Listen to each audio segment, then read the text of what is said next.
I have just received this brand new Samsung Galaxy S23 Ultra.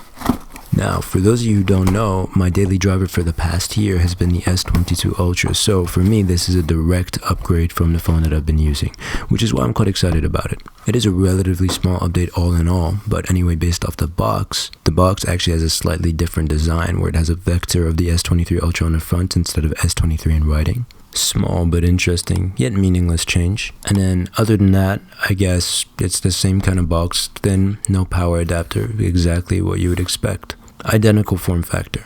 Anyway, take the lid off and underneath that there's this weird black cover on the back of the phone. It makes it look really cool straight out the box, even though, I don't know, it's kind of useless.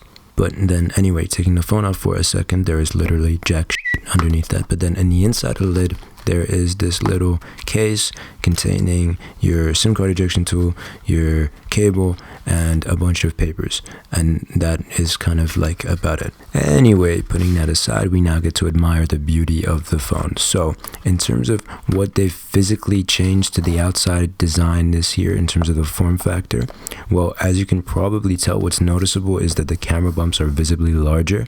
That's because the camera system has been completely redesigned, and I'll tell you about those changes later. And then in terms of the other design changes, well, actually before I get into that,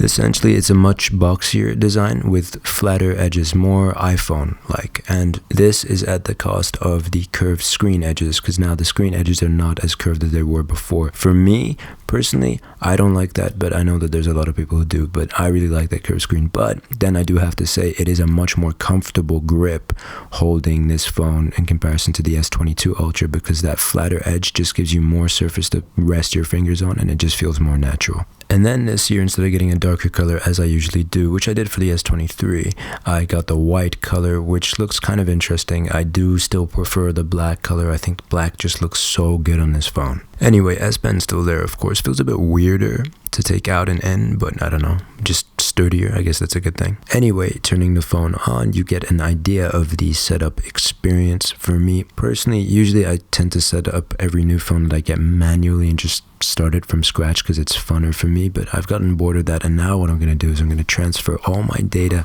from the Flip 4 to this S23 Ultra using the Samsung Smart Switch app. It's wireless and it's really efficient, and the main reason I do it is not to transfer photos in that, since I'd like to keep everything in the Google Cloud, but it's more about transferring all the apps that I like to use and the layout of the home screen, along with like certain settings and accounts and that, so I don't have to do all of that manually. Anyway, while we're waiting, I thought I might as well pull out my Apple cloth because I spent 20 pounds on this bad bitch, so I better put it to good use. And I'm not gonna lie, yes, it's like way too much, but it cleans screens and glass in a way which no other cloth that I have come across anyway does. I don't know, maybe it's just me, maybe I don't have enough cloth experience, but like it makes the screen look brand new in seconds. Anyway, I apologize for getting distracted, but a few seconds later and the whole setup is complete. It's got like all my layout, things aren't 100% there yet, like a lot of apps are still downloading and my widgets aren't set up, but other than that, it's pretty much on point. It won't take long to change that. But first thing I noticed straight away is how bright the screen is. Now, it turns out it's the same brightness as last year's screen, which is a 1750 nit peak, but the difference between the S23 Ultra and S22 Ultra is the S23 Ultra gives you the option to constantly have that peak brightness on, whereas with the S22 Ultra, it was capped at a lower brightness and it would only push it up to 1750 nits when you were in direct sunlight, and it was automatic and then it would go away, so you had no control over that. And the reasoning that I believe that they've done this is because this year apparently the battery is better, or it's better managed on this phone, so for that reason they're able to have that brightness constantly higher without affecting the battery too much, whereas on the S22 Ultra the battery wasn't as well refined, or the way the processor deals with the battery was not as well refined, so having that constant peak brightness would have been just too much for the battery to handle if you wanted a somewhat usable battery. But still, don't get me wrong, having the peak brightness constantly active on this phone will give you worse battery life than you would have had otherwise. Anyway, for first impressions, let's break down exactly what's changed this year. So the first thing, and I spoke about it earlier in this video, is just the general form factor and design. It's a boxier design. That's pretty much it. You've got flatter edges, wider surface area on the sides. It's more comfortable to grip the phone now. But then for me personally, I think it takes away from the curved edges of the display, which is something that I really like just for aesthetic reasons. So I don't know whether I overall prefer this design choice or not, but I mean, this is a preference thing. You choose you. Most people don't really like that curved edge and do prefer having a flatter side. So it's probably overall a win for you, but you decide. Now, the second main change is the processor. So this phone is powered by the Qualcomm Snapdragon 8 Gen 2, which is a 4nm chip.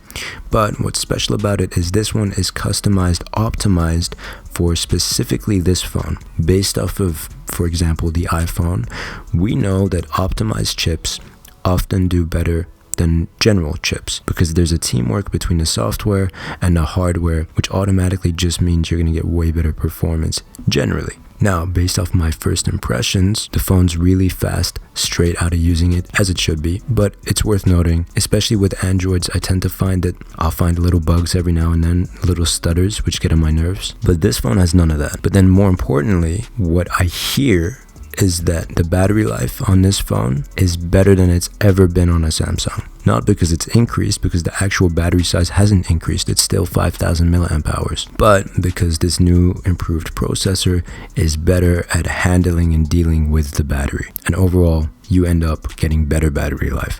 But I'll confirm all this in my review, tell you whether or not it's true. But anyway, now, final change. Now, I did kind of give you a little hint or a spoiler as to what this final change was at the beginning of this video. So comment it down below if you remember. But basically, cameras. I mean, it's kind of a no-brainer. I don't think any phone has gone a year without something in the cameras changing. But anyway, in this case, the entire camera system has been redesigned. In terms of specs, the main sensor has gone from 108 megapixels, which was already a ton on the S22 Ultra, to 200 megapixels this year. It's a bit much. What does this offer? Well, it means there's 200 million pixels instead of 108 million pixels, even though most phones only have about 12 million pixels. So basically, photos with more detail. And then, just like last year, you're getting a 10 megapixel 3x zoom camera, 10 megapixel 10x zoom camera, and a 12 megapixel ultra wide camera. So it's the same megapixel count for them, but the actual cameras have changed. Oh, and for those of you who care, the front-facing selfie camera has changed from 40 megapixels on the S22 Ultra to 12 megapixels this year.